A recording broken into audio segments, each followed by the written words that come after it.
बिस्मिल्लाहिर्रहमानिर्रहीम। Online classes में हमारा इकोनॉमिक्स पार्ट 2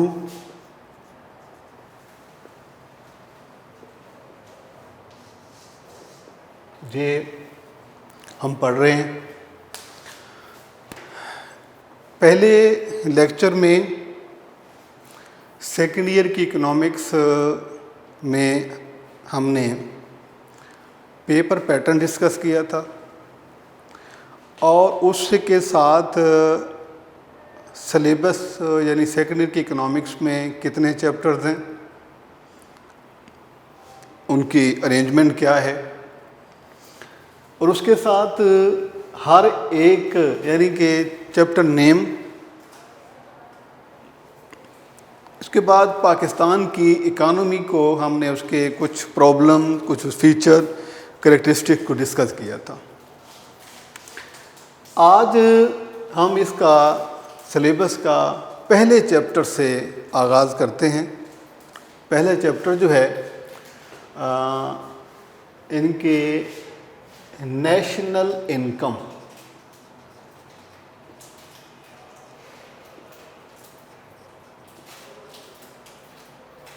नेशनल इनकम, कौमी आमदनी, कौमी आमदनी, ये हमारे सिलेबस का पहला चैप्टर है। सबसे पहले हम बात करेंगे इस चैप्टर में हमने इसकी आउटलाइंस क्या हैं, यानी इसमें हम क्या क्या पढ़ेंगे। तो जो पहले आपको मैं वो लिख देता हूँ। सबसे पहले जो है वो बात करेंगे जी कि नेशनल इनकम, कौमी आमदनी क्या है, what is meant by national income, what is national income. कौमी आमदनी का की डेफिनीशन, उसका इंट्रोडक्शन पे बात होगी। पहला इसमें आर्टिकल ये है। दूसरा हम बात करेंगे various concepts of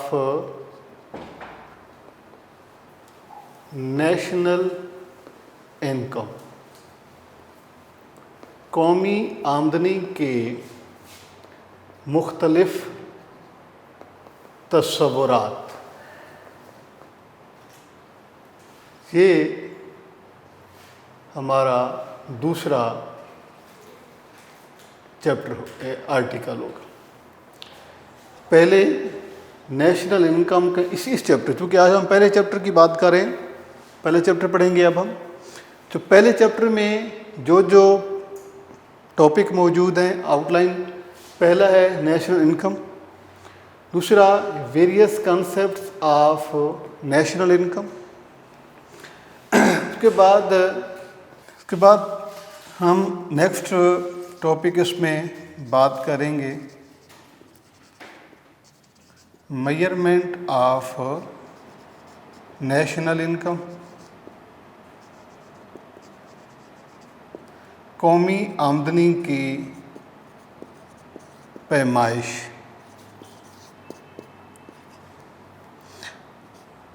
next article हम पढ़ेंगे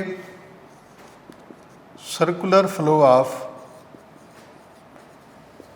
ऑफ नेशनल इनकम,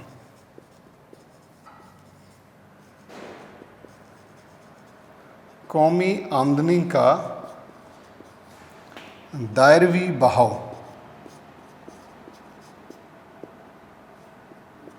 ये हमने इसमें टॉपिक जो है वो डिस्कस करने हैं। में चैप्टर की आउटलाइंस हैं। इसमें पहला जो है आर्टिकल नेशनल इनकम, कौमी आमदनी क्या है, कौमी आमदनी की डेफिनेशन क्या है, और इसके बाद दूसरा various concepts of national income, कौमी आमदनी के मुख्तलिफ तस्वुरात, different concept of national income भी आप इसे कह सकते हैं। तीसरा इसमें टॉपिक है मेजरमेंट ऑफ नेशनल इनकम, कौमी आमदनी की पैमाइश। उसके बाद circular flow of national income, कौमी आमदनी का दायरवी बहाव। ये 4 जो है आर्टिकल हमने इसमें डिस्कस करने हैं। तो अब हम जो है वो पहले इस आर्टिकल से बात शुरू करेंगे नेशनल इनकम से। तो इसके बाद कोशिश करेंगे कि हम जो है नेशनल इनकम के साथ साथ नेशनल इनकम के कंसेप्ट भी डिस्कस कर लें। उसके बाद जो है अगले नेक्स्ट हम लेक्चर में how national income is measured, कैसे इसकी पैमाइश की जाती है, और discuss the circular flow of national income, इस पे हम बात करेंगे। तो कौमी आमदनी का तारुफ, कौमी आमदनी की तारीफ़, नेशनल इनकम, ये हम इसको पहले चैप्टर से शुरू करते हैं। तो इस नेशनल इनकम को पढ़ने से पहले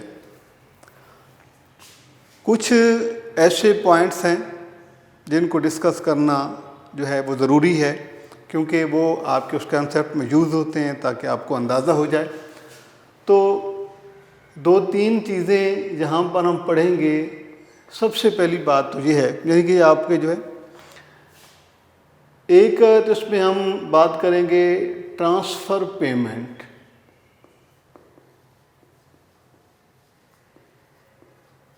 ट्रांसफ़र पेमेंट यानी इंतकाले अदायगियाँ, इंतकाले अदायगियाँ।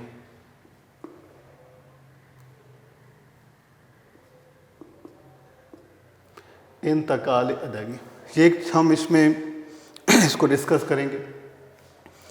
सेकेंडली हम बात करेंगे अनपेड सर्विस। अनपेड सर्विसेज क्या हैं, यानी बिला मुआवज़ा, बिला मुआवज़ा खिदमात क्या होती हैं। तीसरा हम बात करेंगे डिप्रिसिएशन अलाउंसेस। डिप्रिसिएशन अलाउंसेस, इन्हें जो है वो फरसूदगी के अखराजात भी कहा जाता है। और इसके अलावा इसे शिकस्त व रीख्त के अखराजात, या उर्दू में इसके लिए एक लफ्ज़ और इस्तेमाल होता है, तोड़ फोड़ के अखराजात, ये भी हम इस बात करें। उसके बाद हम बात करेंगे जी इनडायरेक्ट टैक्स। इनडायरेक्ट टैक्स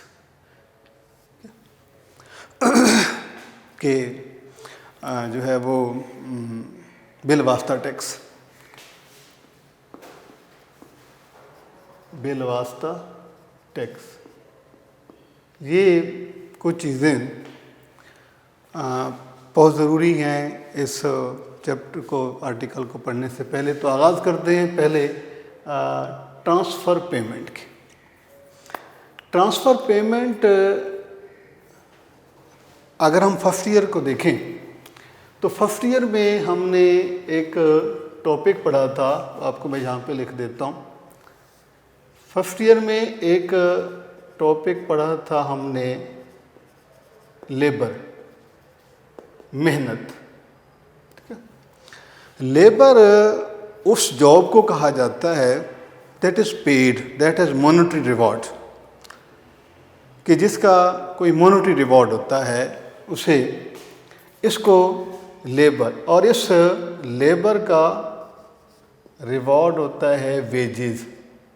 ये फर्स्ट ईयर के भी उसमें मौजूद है, क्योंकि लेबर जो है फैक्टर ऑफ प्रोडक्शन में से एक फैक्टर है और इसका रिवॉर्ड जो है वो वेजेस होता है। अगर ये वेजेस के कॉन्सेप्ट को हम ख़त्म कर दें, सपोज किया there is no monetary reward, अब जिस काम का मॉनेटरी रिवॉर्ड नहीं होता वो लेबर नहीं होता। आपने ये इसको यूँ याद रखना है कि लेबर हम उसी वर्क को कहते हैं that is paid, that has monetary reward, कि जिसको मॉनेटरी रिवॉर्ड होता है उसको लेबर कहते हैं। अब आप इस कॉन्सेप्ट पे आ जाएं। अब इस ट्रांसफ़र पेमेंट का कॉन्सेप्ट इस तरह से है कि इसमें अमाउंट होती है, रिसीविंग होती है, लेकिन जॉब नहीं होती, वर्क नहीं होता। हम कहते हैं कि all the amount that are received by the person without any job और वर्क, कि ट्रांसफ़र पेमेंट उन अमाउंट को कहा जाता है जो जिनके लिए कोई जॉब नहीं होती, कोई वर्क नहीं होता, स्ट्रगल एफर्ट नहीं होती, लेबर नहीं होती। मसलन हम बात करते हैं पेंशन की। पेंशन वो अमाउंट है जो जॉब के ज़रिए नहीं होती, यानी कि जिसके लिए आपको काम नहीं करते। इसके अलावा ज़कात है, चैरिटी खैरात वगैरह, गिफ्ट है, इसके अलावा फॉरेन एड। तो ये वो अमाउंट हैं जिनके लिए कोई काम नहीं किया जाता, कोई जॉब नहीं होती, वर्क नहीं होता। तो ट्रांसफ़र पेमेंट उन अमाउंट को कहा जाता है जो बग़ैर किसी जॉब के रिसीव की जाती हैं, यानी कि इनके लिए हम कोई मेहनत नहीं करते, कोशिश नहीं करते। अब दूसरा अनपेड सर्विस।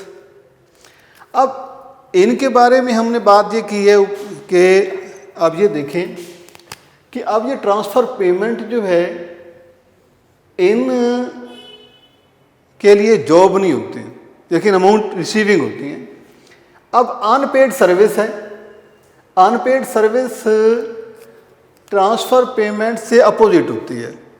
यानी आप ये देखें, अनपेड यानी जिसका मुआवजा ना हो, सर्विस काम तो वो काम जिसका मुआवजा ना हो। अब यहाँ पर सूरत हाल क्या थी, मुआवजा है, रिसीविंग है, अमाउंट है, लेकिन वर्क नहीं है, सर्विस नहीं है। अब पेंशन के लिए कोई सर्विस नहीं दी जाती, ज़कात के लिए कोई काम, कोई जॉब कोई नहीं होती, चैरिटी है, गिफ्ट है, फॉरेन एड, बैरूनी इमदाद जो है। अब इसकी में तो हमने बात की है कि इसमें वो अमाउंट होती हैं जिसके लिए हम कोई जॉब नहीं करते। अब दूसरी बात यह है कि अब अनपेड सर्विस यानी इसमें सर्विस है, काम नहीं, रिवॉर्ड नहीं है, इसमें काम नहीं है, रिवॉर्ड है। अब ये इसके अपोजिट हैं कि वो जॉब होती है, ये वो वर्क होता है that is not paid, that is no monetary reward.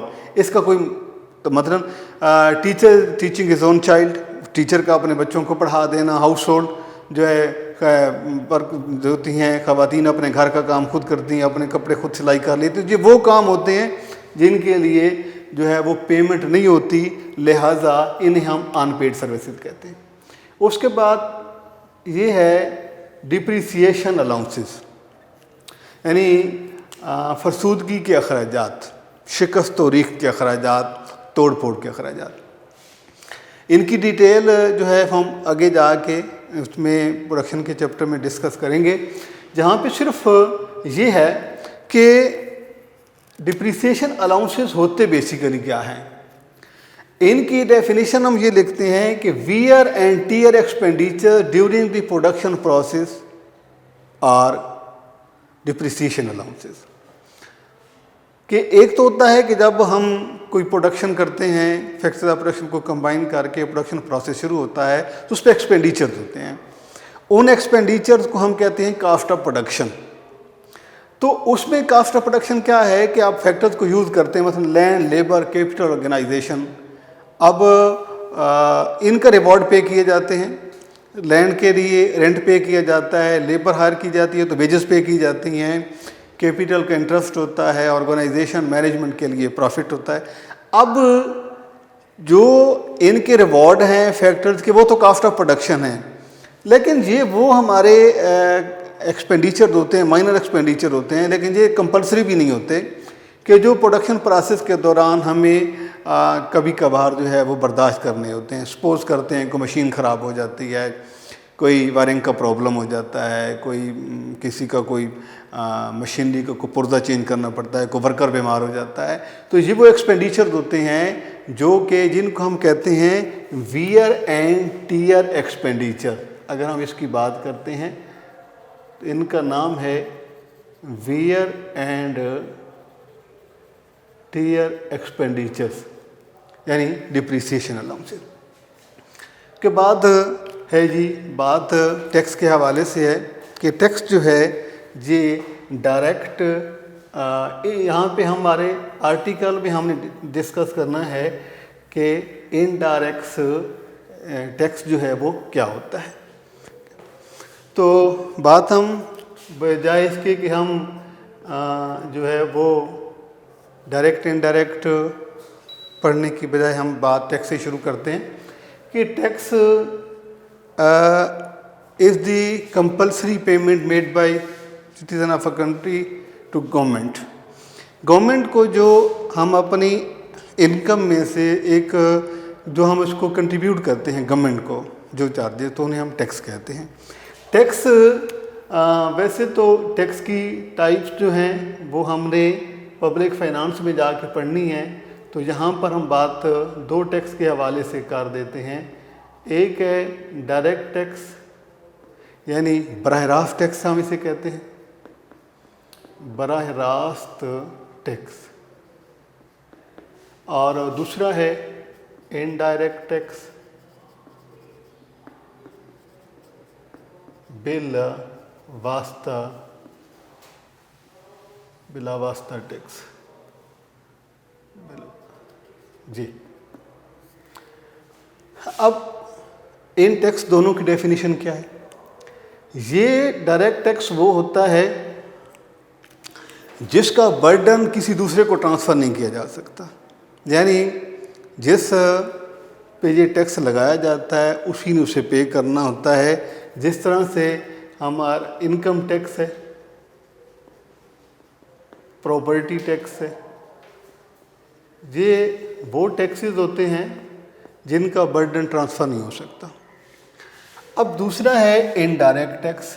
ये टैक्स बेसिकली वो होता है जिसका बर्डन जो है वो ट्रांसफ़र हो सकता है। जिस तरह से ऐसे है कि अब एक तरफ हम बात करते हैं कि ये गवर्नमेंट ये टैक्स लगाती है फर्म पर, और फर्म इस को जो है वो ट्रांसफ़र करती है कंज्यूमर तक। गवर्नमेंट टैक्स फर्म पे और फर्म प्राइस में ऐड करके उसको कंज्यूमर को ट्रांसफ़र कर देती है। जिस तरह से हम बात करते हैं कि हमारी जो आम तौर पे जो कंज्यूमर्स गुड्स होती हैं जो हमारी डेली लाइफ में हम यूज़ करते हैं, उन पर गवर्नमेंट की जानिब से ये टैक्स गवर्नमेंट फर्म पे लगाती है और फर्म जो है वो कंज्यूमर को ट्रांसफ़र करती है। फर्म जब इसको ट्रांसफ़र करती है तो बेसिकली वो प्राइस में ऐड करके इसको कंज्यूमर को ट्रांसफ़र कर देती है।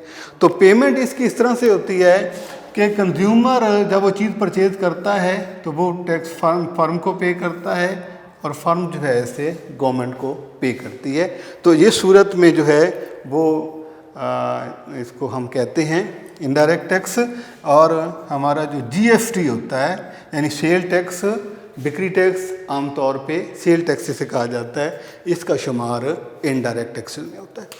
अब यहाँ पर आपके लिए ज़रूरी है कि जिस तरीके से हमने ये किए हैं, मसलन ये पढ़ा है, तो इसमें कुछ शॉर्ट जो इसमें से पॉसिबल हैं वो यहाँ पे मैं आपको लिख देता हूँ। और इसमें पॉसिबल शॉर्ट की यहाँ पे लिस्ट मैं आपको बता देता हूँ। पता होना चाहिए आपको कि इसमें से आपके एमसीक्यूज़ भी होते हैं, ठीक है। एमसीक्यूज़ जो है मसलन कैसे एमसीक्यूज़ यहाँ से बनाए जाते हैं, जिस तरीके से आप जब पास पेपर को डिस्कस करेंगे तो पास पेपर में एक पैटर्न के तौर पे मैं आपको समझा रहा हूँ। जैसे ये है एक कि national income is measured, Urdu में आप इसे लिखेंगे कि कौमी आमदनी की पैमाइश की जाती है। ए बी सी डी, आपके पास मसलन 4 ऑप्शन मौजूद हैं। ये पास पेपर में भी आपसे सवाल इसी पैटर्न से पूछे जाते हैं। मसलन जहाँ पर क्वेश्चन आपसे क्या पूछा गया है, ए MCQs की एग्ज़ाम्पल आपको मैं लिख के दे रहा हूँ कि नेशनल इनकम इज़ मेजर्ड, तो कौमी आमदनी की पैमाइश की जाती है। पहले मसलन आपसे डेली, रोज़ाना, वीकली, हफ्तावार, मंथली, माहाना, और ईयरली या एनुअली भी आप इसे लिख सकते हैं। तो ये इसमें आपका राइट ऑप्शन जो है वो है ये national income is measured yearly.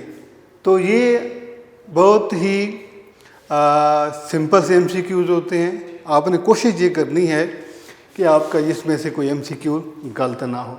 मसलन जैसे कि MCQs आपको मैं और लिख देता हूँ कि सपोज़ करते हैं कि जहाँ पे हम लिख देते हैं जी कि ज़कात इज़, यानी ज़कात है, ज़कात है। आप 4 option A B C D, मस्त सपोज़ करते हैं कि ए ऑप्शन जो है आपका वो है कि ज़कात इज़ टैक्स, पहला ऑप्शन। ज़कात इज़ अनपेड सर्विस, ज़कात इज़ ट्रांसफ़र पेमेंट, ज़कात इज़ सब्सिडी। यानी इसका ये है कि ज़कात टैक्स बिला मुआवजा, खिदमत, इंतकाल अदायगी,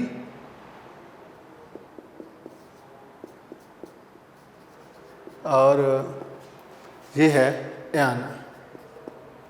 तो इसमें आपने अपने दुरुस्त ऑप्शन को देखना है। इसका मैं आपका दुरुस्त ऑप्शन जो है कि ज़कात के बारे में आपने पढ़ा है कि ज़कात वो अमाउंट है, वो रकम है जिसके लिए हम कोई मेहनत नहीं करते, कुछ स्ट्रगल नहीं करते। लिहाजा डेफिनेशन भी इसकी ये है कि आपका ये है ट्रांसफ़र पेमेंट, इसका जो है वो जवाब है।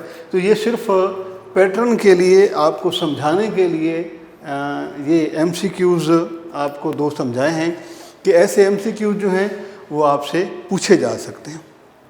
तो अब जो हमने 1-2 ये आर्टिकल पढ़े हैं, इसमें से शॉर्ट कौन कौन से हो सकते हैं, यहाँ पे उसकी तफसील में आपको, ये आप चाहें बुक से आप जो है वो इसमें बुक से आप चाहें तो आप बुक से जो है इसको तैयार कर सकते हैं। आपके पास नोट्स हैं, नोट्स से आप मदद ले सकते हैं। तो पहला इसमें एक सवाल तो ये बन जाएगा जी कि डिफाइन नेशनल इनकम। उर्दू में आप इसे लिखेंगे कौमी आमदनी की तारीफ करें।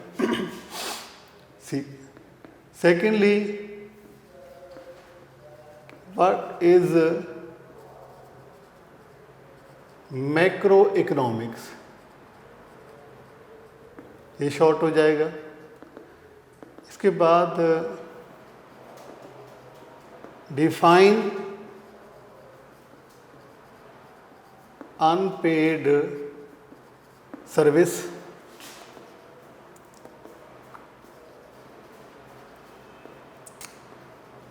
what are depreciation allowances,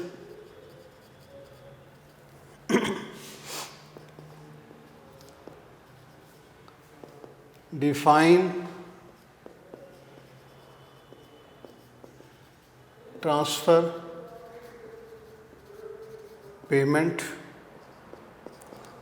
और define indirect tax, define tax. तो ये वो शॉर्ट है जो कि आज हमने जो पढ़े हैं उसमें से ये पॉसिबल शॉर्ट है, और जिसमें से जो है जब आप पास पेपर इसमें से आप चेक कर दें पास पेपर में ये सारे जो है इनके सवालात मौजूद होते हैं। अब हर एक जो भी हमने आर्टिकल पढ़ना है हर लेक्चर में इस बात का ख़ास ख्याल रखना है कि उसके पास पेपर यानी उसके एमसीक्यूज और उस टॉपिक से उस आर्टिकल से मुतल्लिका बाकी जो शॉर्ट वगैरह हैं वो तो हमने साथ साथ उनको जो है वो सॉल्व करते जाना है। और चूँकि ये उर्दू में भी ये सब्जेक्ट है तो हमारे कई ऐसे स्टूडेंट्स हैं बच्चे जो उर्दू में पढ़ते हैं, तो उर्दू में जो इनके लिए ज़रूरी है लिखना। मसलन पहले जो है ये तो आपने लिखना है जी के कौमी आमदनी की तारीफ़ करें। ये 2 नंबर का शॉर्ट होता है, सिर्फ आपने उसमें डेफिनेशन ही बतानी है। दूसरा है कि कुलियाती मुआशियात, व्हाट इज़ मैक्रो इकोनॉमिक्स, यानी कुलियाती मुआशियात क्या है। डिफाइन अनपेड सर्विस, बिला मुआवजा खिदमात की तारीफ़ करें। और व्हाट आर डिप्रिसिएशन अलाउंसेस, के फरसूदगी के अखराजात क्या होते हैं। उसके बाद ट्रांसफ़र पेमेंट यानी इंतकाले अदायगियों की तारीफ़ करें।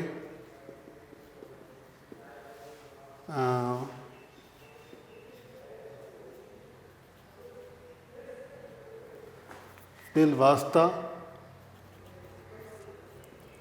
टैक्स की तारीफ़ करें, और सिंपली जो है वो टैक्स की तारीफ़ करें या टैक्स से क्या मुराद है। इसमें अक्सर ऐसे शॉर्ट हैं जो कि पास पेपर में पहले से आ चुके हैं, और इस पास पेपर में जो है ये जब आप पास पेपर सामने रखेंगे और ये आप आर्टिकल पढ़ेंगे तो इसमें से तकरीबन शॉर्ट जो है वो आपके सामने जो है आपको मिलेंगे। इसके बाद हमने एक और आर्टिकल है उसको हमने इसके साथ ही पढ़ना है, क्योंकि सवाल मुकम्मल तौर पर ये है कि define national income, explain the various concept of national income. तो बात हम अब नेशनल इनकम से हम बात को शुरू करते हैं कि नेशनल इनकम जो है ये कहते किसे हैं, यानी कि ये हमारा यहाँ से शुरू होता है पहला टॉपिक नेशनल इनकम। उर्दू में हम इसे कहते हैं कौमी आमदनी, यानी कि कौमी आमदनी। जब आपको इसके लिख के दिए थे मैंने आर्टिकल आउटलाइंस पहले चैप्टर की लिख के दी थी, तो उसमें भी हमने कौमी आमदनी की बात की थी कि कौमी आमदनी पहले हम पढ़ेंगे कौमी आमदनी क्या है, ये नेशनल इनकम क्या है, फिर various concept of national income की बात करेंगे, के बाद फिर उसकी मेजरमेंट की बात करेंगे। फिर तो आज हम ये इस टॉपिक में जो है वो नेशनल इनकम की बात करें। सबसे सिंपल डेफिनेशन जो है कि national income means, national income means the income of a country, income of a country कि कौमी आमदनी से मुराद किसी मुल्क की आमदनी ली जाती है।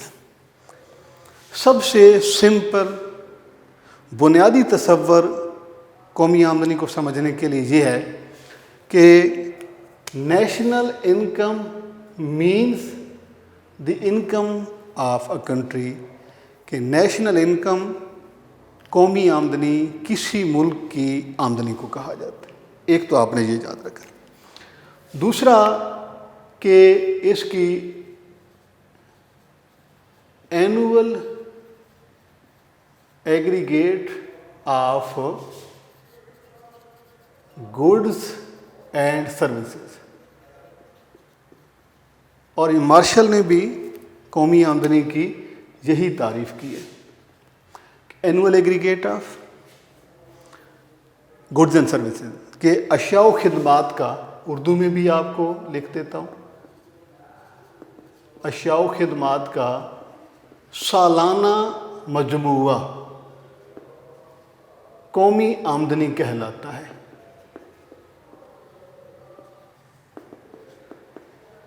ये एक डेफिनेशन ये है सिंपली कि national income means the income of country. Secondly क्या है? Annual aggregate of goods and services, अशिया व खिदमात का सालाना मजमूआ कौमी आमदनी कहलाता है। एक इसकी डेफिनेशन और भी है, national income, national income is total market value of, market value of all goods and services, goods and services produced in a year।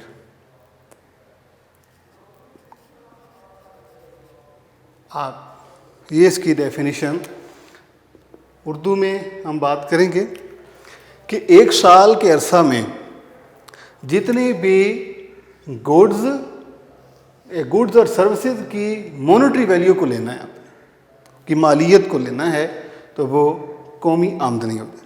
यानी कौमी आमदनी की हमारे पास वैसे तो इसकी बहुत सारी तारीफ़ें हैं, लेकिन हम इसके इंट्रोडक्शन के बाद इसकी डेफिनेशन की जब बात करेंगे तो ये भी आप लिख सकते हैं, ये तो तारुफ इंट्रोडक्शन में आप लिखेंगे national income mean the income of a country, ये भी लिखेंगे आप। अब इनमें से कोई एक डेफिनेशन आप लिख सकते हैं, annual aggregate of goods and services is known as national income, कौमी अशिया व खिदमात का साल का मजमूआ, सालाना मजमूआ कौमी आमदनी कहलाता है, ये भी पॉसिबल है। National income is the total market value of all final